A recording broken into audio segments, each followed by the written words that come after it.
Hey everybody, it's David Phillips with One Marketing Resource. Just wanted to fill you guys in. I went to socialfresh last week in Charlotte. It's a social media conference. Some of the greatest minds in the United States that are giving you all kinds of statistics and things to learn about social media. So I took some notes. These are just a few of them. I want to just fill you guys in on a little bit of what I learned. If you have any questions after this, feel free to email me or tweet me. Just going to jump in here. 55% more visitors to websites with blogs. So if you don't have a blog, you may want to think about it. You're going to get more visitors. A lot of that obviously has to do with the content. You'll also get 97% more inbound links with a blog. Again, it's because of your content. Just having a blog and not doing anything isn't really going to help you. 86% of C-level executives have a smartphone. So if you're trying to get a hold of C-level execs, I think you might be able to get them on their smartphone. So curating drives clicks, but promoters, even while they get less clicks, are going to get more conversion. So let's think about Twitter, Facebook. You're out there, you're promoting, marketing, and you're talking about all kinds of different links and articles and things like that you found. You've got to find a way to promote yourself too.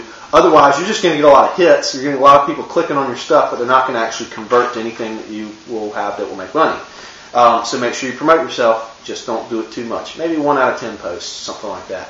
Everybody loves a good story. Find whatever content that you're posting, find a way to tell a story. Don't just say, the top 10 reasons for whatever. Find a way to tell the story. Add a human element. Command Partners, there's some SEO gurus, talk a little bit about social media. Tying social media into current business objectives. You've got to start doing this. If you're not doing this, eventually somebody's going to pull the plug when you say, oh yeah, we're doing social media and it's helping. Well, how is it helping?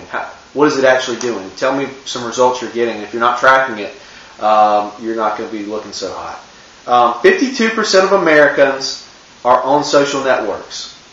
Of those 52%, 51% are on Facebook. So half of them are on Facebook.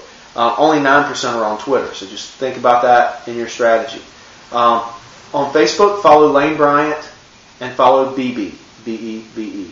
Both do a really good job at engaging their customers. They get a lot of engagement, a lot of feedback from everything they do. Talking about fans and selling to fans, make your goal to get new fans, but don't just sell to them. Get them as fans, engage with them, and then use the ads around them to actually sell. It's a little less invasive than just selling in posts, wall posts. Talking a little bit about content here. There's 4 to 5 really good ways and really kind of a framework for content. Remarkable content, actually, that gets shared. Research content, results content, controversial content, and behind-the-scenes content. If you can post in one of these 4 areas, or maybe a combination of all these, it's a really good way to get people to spread the word of what you're talking about. Really good categories or types of content to follow.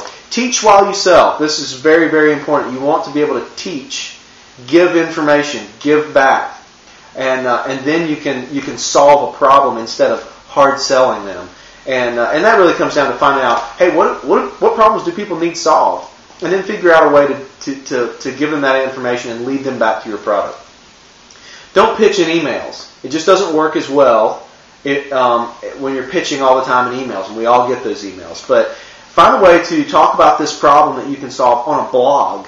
Then have them engage with you via email. They want more information, or you've got 5 additional reasons that will help them figure this problem out, and then hard sell them on the product in an email, just to that subset of groups that is that sort of raised their hand and said, hey, I want some more information. I read the blog post, that was interesting. Send me some more information. Hard sell those. Don't hard sell your entire email list. It's a great way for people to unsubscribe, which you do not want.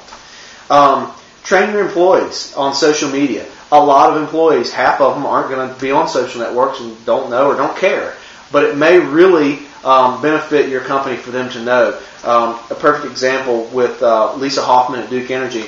Jay Billis his power was out in a snowstorm, and there's a couple of Duke Energy employees sleeping in the truck. So he decides to tweet about it, and it wasn't very nice, but he didn't know the whole story. They had been up for like 2 days straight trying to restore power, and they're waiting on equipment. There's nothing they could do. They should have gone in and knocked on the door and said, "Excuse me, sir, we're out here waiting on equipment. Just want to let you know we're going to have you up and running as soon as we get this equipment. We've been up for 48 hours, so we're just going to go take a nap in the truck until our equipment arrives. If you need us, come get us." That would have probably diverted the whole issue. But now you don't know who's got who's got Twitter in their back pocket or Facebook or any type of social network. It's so easy to spread bad customer service. And, in a couple of years ago, that's not bad customer service. How many people can he tell? But now it's just very easy to spread that word. Basically, have a backup plan. Peter Shankman talked about having a backup plan for when you succeed wildly. We plan for managed growth, but wild success, it only comes around once, and if you don't capitalize on it, it's a killer. Heidi Sullivan talked a little bit about pitching to bloggers. She said, make it brief and make it different. They get so many pitches. If you can't make it different, they're not going to remember.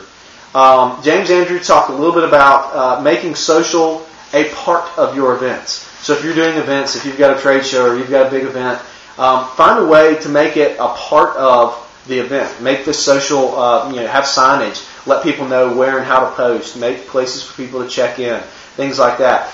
He knows a little bit about it. He basically ran that for the Grammys this year in 2011. So I'm going to leave you with one parting thought here. It was a great quote from Peter Shankman. It's pretty simple. Stay humble. Stay scrappy. If you got any questions or you want to talk a little bit more about this, catch me. You can go to onemarketingresource.com and send me an email there. You can also send me a tweet, David A. Phillips. Or find me on Facebook. Love to continue the conversation offline. Thanks.